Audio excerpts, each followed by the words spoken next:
Thank you for staying with us on Nigeria Decides on Plus TV Africa. Now, the whole political landscape is saturated with many political parties, even though 95% of them exist only on paper. From 3 we had in 1999, the number has skyrocketed to almost 100. It currently stands at 91 after the recent registration of more political parties by the Independent National Electoral Commission, INEC. The number of parties has increased to unimaginable levels, and many Nigerians can barely keep track. They don't know what the platforms are, what their manifestos are, who are behind it, what drives them. What about the minor political parties? How relevant are they? Of course, with the multiplicity of parties, we will have the lesser known. We've had coalition and so much more. To look at these issues, we have some guests with us in the studio. My name is Felicity Ezewike. I have with me David Alabi, and our guests are Olawale Amusa, Young Progressive Party candidate, House of Assembly, and Tosin Akande, a lawyer and an aspirant from the Yes Electorate Solidarity Party. Thank you very much, gentlemen, for joining us. It's a pleasure. Thank you. Thank you. We always hear the term big party, small party, in terms of structure, financing, and a whole lot more. But for the average Nigerian, why do we have to have these labels? Isn't it just supposed to be political parties in Nigeria and a level playing ground? Well, thanks once again for having us. I had my reservations when I first got the topic. Big parties. I said, who is this small party? What do they mean? All right, so that's on a lighter note. But really, I think the final tag to place on these parties should have been the new parties and the older ones. Okay, because if you look at size would not really matter. There are over 770 local governments, for example, in Nigeria. And to begin with, it's always fine to start small, okay, and then you keep rising and rising. So some of these 91 political parties, for all purposes and intent, are not keen on winning federal elections yet, or the presidency. Okay, some of them are looking at, let's dominate Lagos Mainland Federal Constituency, for instance. Let's hold on to Surulere Federal Constituency. Let's see what we can do in Felicity's Federal Constituency and grow therefrom. Okay, so that's my humble opinion about the justification for what appears to be the proliferation of all the political parties that we have at the moment. So instead of asking you to respond to that particular question, I know your party is also not that big. I'm not exaggerating. So I'm just going to shoot and move to the question. What would be your reaction to the allegation that these parties actually don't have a different political agenda from the bigger parties that we have? They're just there to bargain as bargaining chips for political appointment after the election when they have maybe supported the bigger parties to win. How would you react to that? Okay, thank you very much. Looking at that opinion, yes, it's one that is very, very common, and a lot of people have evinced that opinion. Although I will disagree, because these younger parties, in my opinion, are a function of a lack of ideology. You understand? No, lack of an ideological base in our political parties. So a lot of them come up because they feel they can come forward with a better, manifesto or a better ideology which suits Nigeria. But we know that realistically, some of these parties, how viable are they? We know that is something that even some of them at the point of registration know they really don't have what it takes to set up and actually win an election. But a lot of them, like you said, some are out to bargain for appointments after the election, and a few of them, like my brother said, should actually concentrate on winning localized elections. You understand? So really, it's I want to believe it's subjective. We really can't determine what's the basis on which they were formed. So we will see. So I believe we're YPP, like we know, is a party that is ideologically based. So we are out. What's your ideology? Let's start with that one. YPP, is it different from what the PDP, the APC, and the others have? I'm not even sure those parties have ideologies, but I believe that the YPP is one that is focused. It's one that has it has a people-centered focus. You understand? We are keen on, yes, it sounds like rhetorics. We've heard a lot of these things in other parties, but we want to walk the talk. Or I want to believe we want to walk the talk. Now, Maybe I may have to add that before the Yes. question comes. For Yes Party, we've started walking the talk right from the very foundation. It would interest you that our nomination forms, and what is it that you have? We're all free of charge. We didn't accept a dime from any of our aspirants and candidates. So in other words, we are telling you that we are going to be doing it indeed differently from the way the other political parties have been doing it. then how do you then source for funds? Because at the end of the day, to run a political party, to be able to deliver on the promises, these are run by huge funds. So how is the party amassing? I'll turn the head right on the tail. As a very young party, I insist I will not say as a small party, as a young and a new party. Well, we agree to disagree. Thank you. As a new party, how much do you think asking aspirants, and to start with, you wouldn't have the preponderance of aspirants flocking to your party? That's one. And two, of the few ones that have managed to come, how much will they contribute that you think would be enough for you to run campaigns? I wouldn't be able to answer that question, but what some people would say is that for the expression of interest forms and nomination forms, for example, the APC had its forms going for 45 million and 22.5 million, PDP had for 6 million and all of those. These are ideologies they believe are supposed to get the initial funds for campaigns and the whole electioneering process. So if you don't have these monies, then where do you get your money from? Let's go back. I think he's actually shooting himself in the foot, because if you have issues with funding, we have a whole country. We haven't come out. Please hold on. Let me clarify something. Yes Party has never come out publicly to say we have issues with funding. Where do you get your money from then? That is it. We get money from membership. We have members. We have members. We get money from membership. You still say you're a young party that hasn't been able to... No, listen, let me tell you something. Let me tell you something. I don't know where this orientation is coming from. Okay. Does government, because there was a time government was funding political parties. Yes. Do they still fund political parties today? It's a very big question. At the last time I was discussing with my party chairman about that, and he said they have stopped. Well, I put a check on internet and Googled if indeed that has stopped in this country. And to the best of my knowledge, is Jega statements that I can hold on to. Now, as a lawyer, I appreciate the fact that Jega statements are not enough to overturn the provisions of the Constitution. It is constitutional, except they are saying now that the Constitution has been amended. And to the best, it hasn't been amended. Yeah. Section 228 of the Constitution of Nigeria, as amended, empowers the INEC to still fund political parties. But you're not getting any funding. Is that what you're so saying? So far, we haven't got it. Yeah, what I would say really is that it still boils down to ideology. And that's why, for me, I feel the parties should be ideologically based. Let me take a country that has ideologically based parties, for instance, the Democrats and the Republican. We find out that some parts of the American, maybe the defense, companies in the defense sector, tend to finance a particular party because they feel that their ideologies will benefit them. You understand? So I believe, ideally, if our parties are such that have a bit of semblance of ideology, you will find out that funding will come.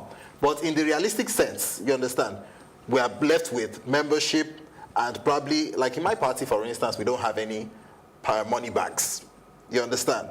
Which is the reality of the smaller, younger parties. And it's a part of our policy that we should not welcome them. But at the same time, this is simple. There is no provision in either of the Electoral Act and the Constitution that forbids you from raising funds. Yes. No, but we understand that. But the question is, where do you get your money from? Because if you are running a legitimate body... Alabi, just hold on. Okay, we Barrister. are those to respond to your questions. Okay. You've been dodging it, really. I'm not. That's why I'm coming. He I has said, answered first one. Okay. Members are, implored to contribute.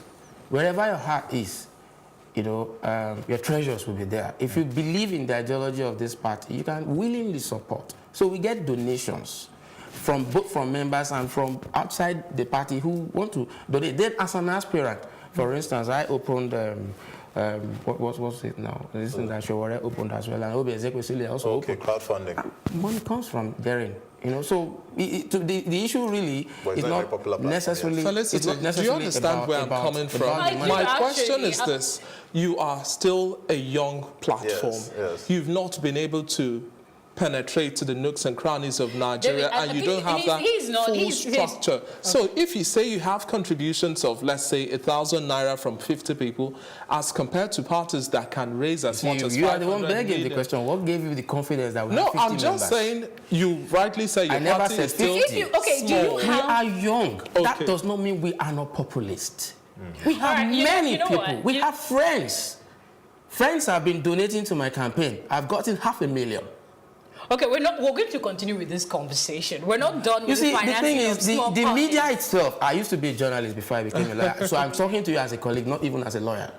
We in the media as well appear to have been brainwashed by the money bags. There's something No, but called it's not playing a the matter of devil's being advocate. We're brainwashed. supposed to find out what makes the news is what you're not telling us. And that's why I'm isn't it? giving you that instance, for example, that you just brought this idea of 50. No, but we are more than 50. I think you're not being quite realistic. Are Before we you go on a serious? short break. Okay. Because, to be frank, in Nigeria, you and I both know that politics is capital intensive. When we come back, You I'll cannot tell you run- how I you have cannot- survived the storm. All right, I think we'll just pause on that note. Not to, we'll just pause on that note. We'll take a break. We have a package detailing the history of political parties in Nigeria, starting from 1959, just before we had the first election, the first republic. We'll run down to what we have in 2019. And when we come back, we'll continue with our guest in the studio. This is Plus TV Africa. The first political parties that constituted the First Republic were formed 4 years before Nigeria became a republic. It was shortly before the country's independence in 1960. And they include the National Council of Nigeria and Cameroons, NCNC, the Northern People's Congress, MPC, and the Action Group. The newly formed political parties were led by Nnamdi Azikiwe, Ahmadu Bello, and Obafemi Awolowo, respectively. When the 1959 elections were held, none of the three political parties were able to win the majority. This led to an agreement which would result in the first merger. The MPC and the NCNC merged to form the national government. 3 years after independence, when the country became a republic with Nnamdi Azikiwe as the president and Tafawa Balewa maintaining the office of the prime minister, a national census would be conducted, but the result was believed to have favored the Hausa Fulani over every other people in the country. This did not sit well with the Igbos, and with that dissatisfaction, the NCNC pulled out of the union. They decided to join a faction of the AG, the Action Group, and formed a new political party, the United Progressive Grand Alliance, UPGA. It was led by Obafemi Awolowo, while the other part of the split group, the MPC, formed an alliance with the other faction of the Action Group and created a new party. They would call it the Nigerian National Democratic Party, NNDP, and it was led by Samuel Akintola. The Second Republic would not come until 1979 after the Biafra War and series of military coups, which the assassination of General Murtala Mohammed was as a result of one. It was during this time that General Olusegun Obasanjo initiated the transition process to bring an end to military rule. A new constitution was drafted and the American style of the presidential system was adopted over the Westminster system of government, which was used in the First Republic. In addition, the new constitution mandated political parties to ensure that they were registered in at least 2/3 of the states, and each state was required to produce at least one cabinet member. Elections were conducted in 1979 with 6 registered political parties, and Shehu Shagari was elected on the MPN platform. The political parties were 6, namely the Greater Nigerian People's Party, GNPP, National Party of Nigeria, NPN, Nigeria Advanced Party, NAP, Nigerians People Party, MPP, People's Redemption Party, PRP, and Unity Party of Nigeria, UPN. The Second Republic will come to an end as a result of successful coup d'etat, which was followed by another successful one. In 1989, the Constitution of the Third Republic was drafted, and then military head of state General Ibrahim Babangida promised to end the military rule by 1990. It would not happen in the promised year, as the date was subsequently pushed to 1993. But before then, Ibrahim Badamasi Babangida IBB lifted the ban on political activities, which had been in place since the 1983 coup. Two political parties were established: the Center-Right National Republic Convention, NRC, and the Center-Left Social Democratic Party, SDP. The gubernatorial elections were conducted in 1992, with NRC winning more states than SDP. On June 12, 1993, the presidential election was held, and the SDP presidential candidate, Chief MKO Abiola, emerged as the presumed winner. However, the presidential election was annulled by the regime, and Abiola became the president that never was.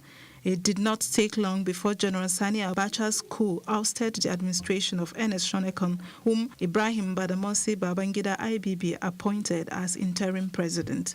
With General Sani Abacha assuming the office of head of state, the Third Republic came to an end, and so it was until 1999, the Fourth Republic. After the death of Sani Abacha in 1998, General Abdusalami Abubakar, who became the head of state, lifted the ban on political parties and released imprisoned politicians. Olusegun Obasanjo was a beneficiary. With the regime's intention to hand power over to civilian rule, the Fourth Republic Constitution was drafted and styled after the Second Republic. This gave room for the formation of new political parties, which include the People's Democratic Party, PDP, All Nigeria People's Party, ANPP, and Alliance for Democracy, AD. Elections were conducted in April 1999, and former military ruler Olusegun Obasanjo, who was released from prison 10 months before the election, was elected president on the PDP platform. Since 1999 till date, the numbers of formed political parties in Nigeria have become numerous. The Nigerian political system, which was already bad-footed as a result of selfish and regional interest, became crippled and bastardized.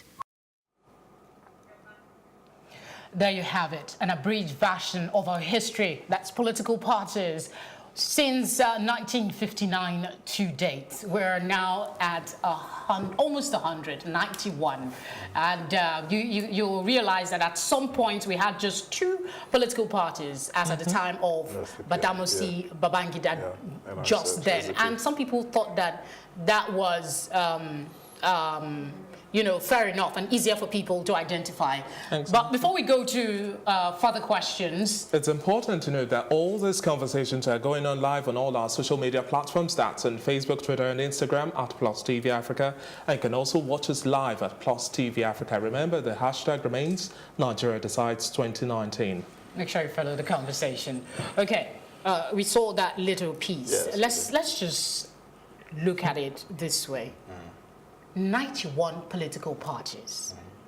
What does this mean for our democracy? Is it good for our democracy? Let's leave the issue of money for now. Is this good for our democracy? I would like to say it's a fantastic idea to have several parties, because it's a matter of choice, you understand? What if A feels this party is the best for me, it best suits my ideology, it best suits what I believe in, I will vote for him, and it goes vice versa, because like we say, politics is local.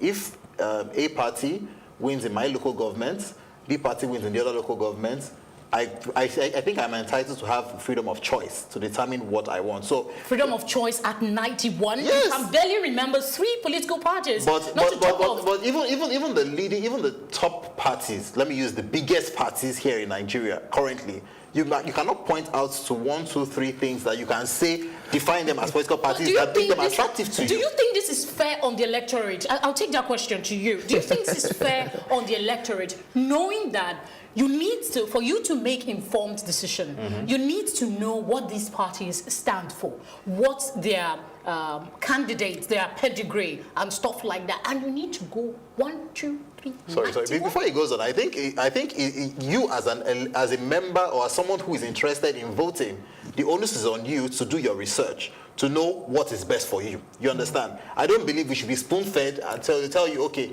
this is the party to vote. You understand? You should go and sit down and say, this is what I want, and go for it. There are many uneducated Nigerians who cannot read and write, that have no access to the internet, and you're telling them to go and learn about 91 political parties. I mean, David, don't you have people in your village that cannot read and write? Barrister Tosin is smiling. I think he has a response. Let's hear about David.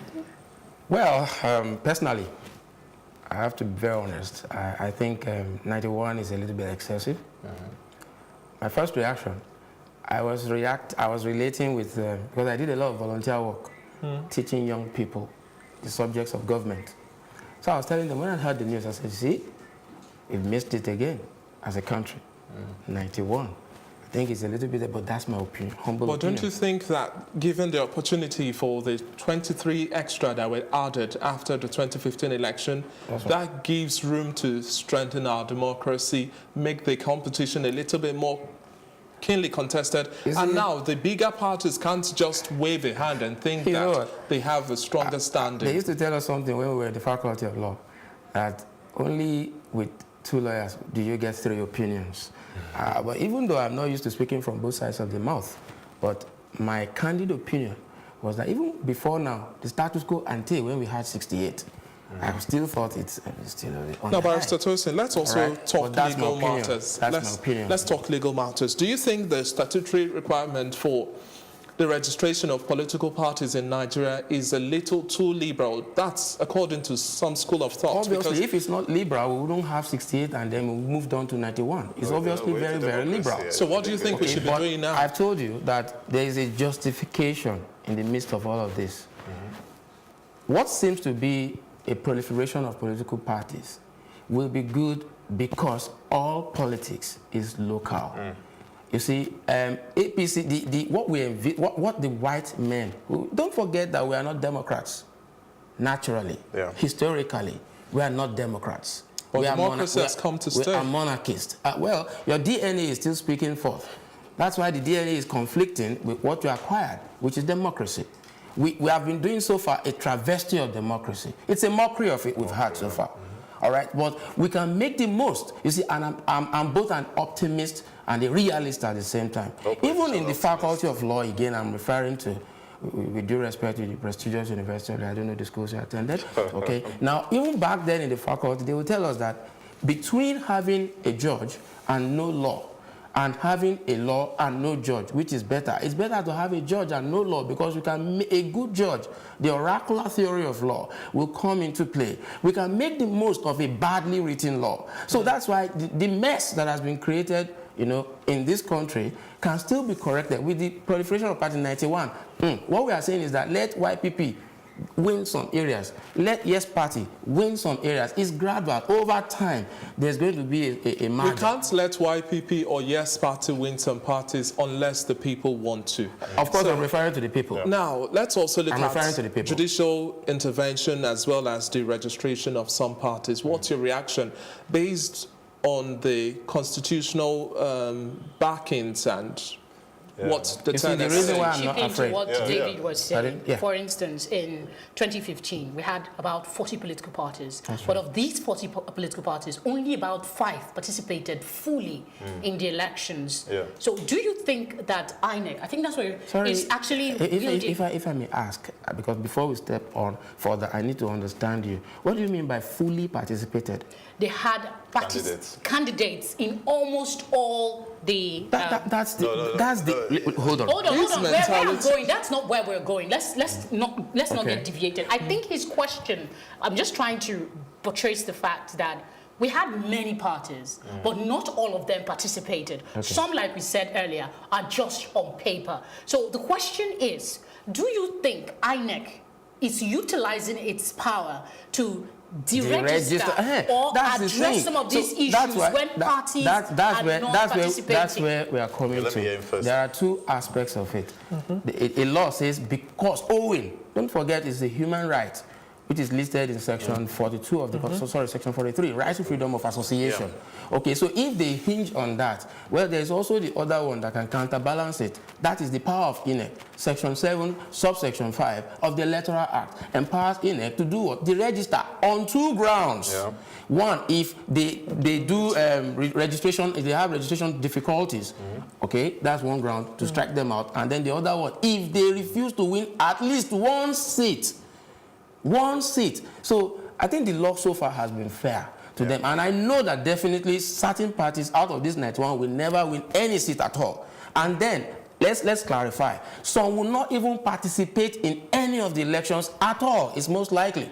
So any of such parties, the noise we are making here is for INEC to execute, following the powers given to INEC, then we register. Do you think they're doing that? Do you think they are effectively doing that, or maybe they are overwhelmed with too much responsibility? I believe that INEC, I'm sorry to say, there's a bit of a dereliction of duty. You know, it appears they are so inundated with so many things, their hands are in too many things, so they don't know that they have this power, they're not exercising it. They know. You understand? Or they're being careful and cautious so as not to trample on people's freedom of association. We never can tell. No. But for me, I think INEC is at fault. You are the umpire. The buck stops at your table. So you see, that's what my problem with the African people. We have put in people into offices, and so somebody has to be able to stand up to say this is the decision to take. Right? In this case, it is INEC. Jega was talking about it in 2011. He merely talked about it. He didn't act. If he had acted, from 40, we wouldn't have moved on to 68 in the first place. Now, you see, because somebody refused to act, now look at the kind of cacophony. Without holding brief for INEC, I believe that it won't really be very good for a democracy for an umpire to just go and start building the big stick. So I believe you give them an opportunity to come out. It's a law. It's a law. Don't forget. It's a law. Gentlemen, we're running out of time on this segment, so I'll just ask this last question before we go on a break. And the question is, what's your position in the suggestion that we should have 2, maximum 3 political parties to allow for these parties to be compelled to fully provide manifesto and woo the people accordingly? Do you subscribe to that school of thought? Just because of the need to be decent, I wouldn't have allowed you to finish that question. I'm not of that opinion. 5, we had 5 in 1983 before we came to have 2. So who is saying that we should have maximum of 2 and 3? We had 5 in 1983. Don't forget there was UPN, there was, I wanted to say PDP, there was PRP, there was GNPP, there was NPN. And then there was the other man's party too. Okay, I take it you're not, what about you? I'm totally against it. You're totally against it. But do you buy the idea of coalition system instead, so that the smaller... You know the problem with having that is it's very easy for these same people we are trying to flush out from the system to hijack those coalitions. Olawale, just hold your thoughts there. It's time to take a quick break. The conversation continues right here in our election studio, and Nigeria continues to decide. It's day 35 to the election, and we'll be continuing with the conversation right here. Remember, the hashtag is Nigeria Decides 2019, and you can follow us on all our social media platforms at +TV Africa.